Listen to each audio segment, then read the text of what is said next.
Welcome friends. आज हम विशेष रूप से बात करेंगे बैंकिंग के इंडिया में नेशनलाइजेशन को। आज ही के दिन 14 बैंकों का राष्ट्रीयकरण किया गया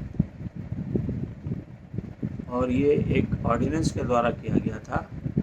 एक्ट था banking company act 1970, acquisition and transfer of undertaking.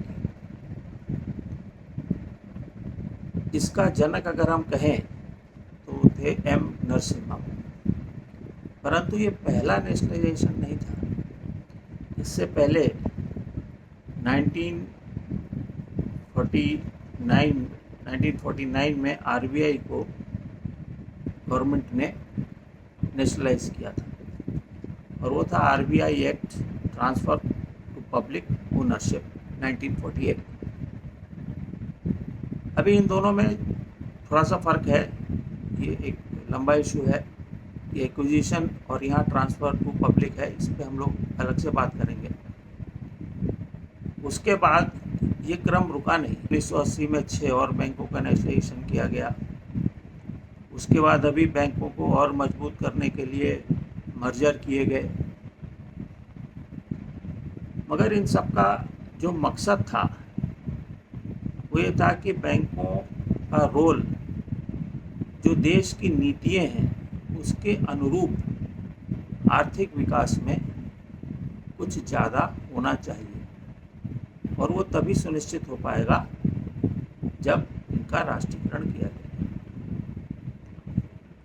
तो इस क्रम में बैंकों का राष्ट्रीयकरण हुआ, बैंकों का विस्तार हुआ और बहुत हद तक बैंक जो थे सरकार की नीतियों के अनुरूप, या कहें देश की आर्थिक विकास की नीतियों के अनुरूप आर्थिक उन्नति में योगदान देते रहे और दे रहे हैं। अगर हम भारत के अंदर बैंकिंग की बात करें या विश्व में भी बैंकिंग की बात करें तो बैंकिंग किसी भी देश की अर्थव्यवस्था की बैकबोन होती है। तो इससे ये तो निश्चित है कि बैंकिंग अपने आप में बहुत महत्वपूर्ण है। भारत में बैंकिंग का जो स्ट्रक्चर है वो 3 तरह का है। एक है कॉमर्शियल बैंकिंग, एक है कोऑपरेटिव बैंकिंग और एक है रीजनल बैंकिंग या रीजनल रूरल बैंक्स। इसके साथ साथ अभी हाल फिलहाल में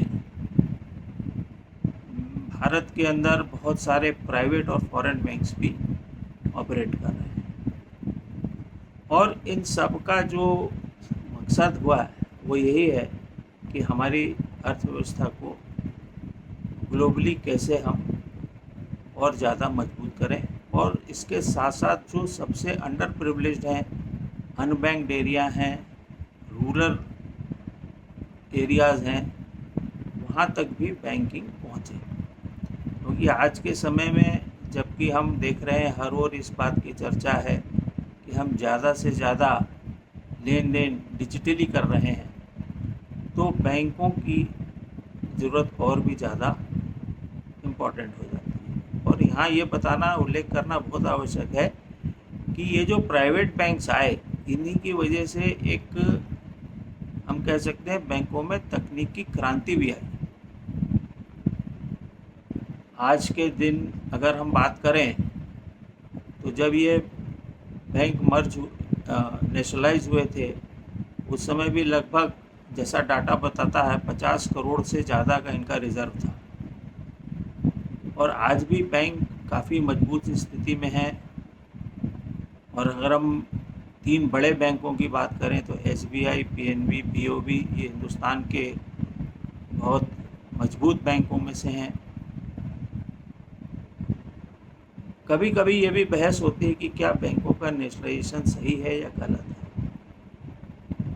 तो भारत जैसे देश में जहाँ लोगों को बचत करने की भविष्य के लिए एक इनबर्थ आदत होती है, तो वहाँ पर वो उनका धन, उनकी बचत सुरक्षित रहे, वो भी एक बहुत बड़ा एस्पेक्ट है।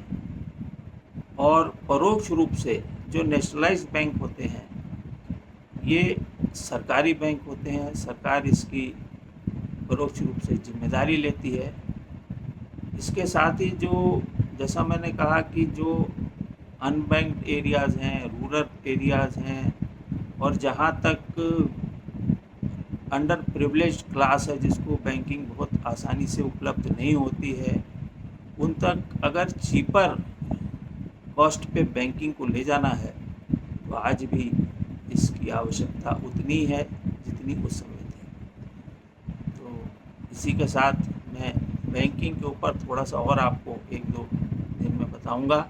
आशा है आप लोग इसका लाभ उठाएंगे, विशेषकर वो लोग जो नेशनलाइजेशन के समय के बहुत बाद अब बैंकिंग इंडस्ट्री में आए हैं और बैंकों की वो भविष्य है।